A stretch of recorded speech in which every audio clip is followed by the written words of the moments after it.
तो आपके सामने आ गया क्वेश्चन नंबर 4 और क्वेश्चन नंबर 4 एक्सरसाइज 6.2 का क्या बोल रहा है वो देख लेते हैं। फिगर बोला है, फिगर तो हमने ड्रॉ नहीं किया तो मैं ड्रॉ कर देता हूँ फटाफट। यहाँ पर फिगर ये है, यहाँ पे ए है, ठीक है, यहाँ पर P है और यहाँ पर B है और एक CD है, यहाँ पे C है और यहाँ पर D है, साथ में एक ट्रायंगल भी यहाँ पर बना हुआ है जो यहाँ पर Q है और यहाँ पर R है।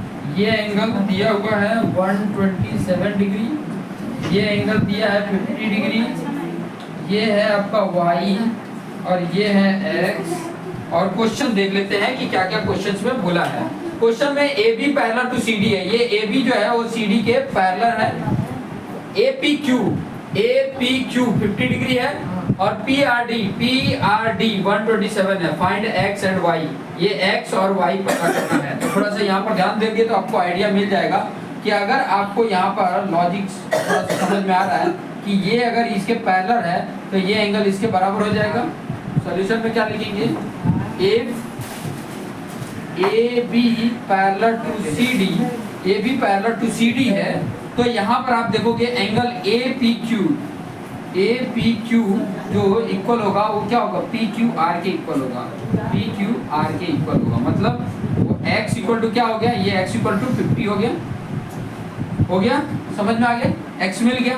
अब Y चाहिए, ठीक है, तो Y के लिए आप क्या करोगे, आपको ये एंगल पता चल रहा है, एंगल APR इक्वल टू क्या होगा, PRD होगा, PRD। ये क्यों इक्वल था, ये इधर रीजन लिखना था, क्या रीजन था, ये इसके अल्टरनेट एंगल रीजन ये है। यहाँ पर भी ये क्या है, अल्टरनेट एंगल है। समझ रहे हो, समझ में आ रहा है कि नहीं। अब यहाँ पर थोड़ा सा समझ लो, APR देखो, APR ये क्या है, 50 प्लस Y है ना भाई, APR क्या है 50 प्लस Y और इक्वल टू PRD क्या है, PRD कितना है 127। यहाँ Y है, ये 127 में से ये 50 माइनस हो गया तो Y की वैल्यू कितनी आ गई, कितना आ गया 77 हो गया। Y की वैल्यू 77, X की वैल्यू 50। यही तो फाइंड आउट करना था, फाइंड X एंड Y, और कुछ तो करना नहीं था। तो इस तरीके से हमने इसको ऐसे सॉल्व करना है, एकदम इजी है, 2-3 लाइनों में आपका आंसर आ जाता है। बशर्ते आपको प्रेजेंटेशन कैसे करना है, प्रेजेंट कैसे करना है वो आना चाहिए, क्या दिया है वो समझ में आना चाहिए, क्या पता करना है और कैसे मिलेगा।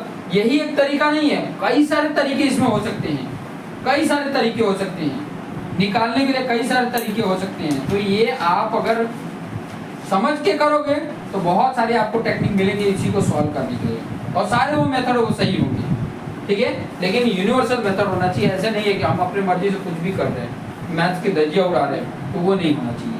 तो यहाँ पर ये क्वेश्चन नंबर 4 होगा।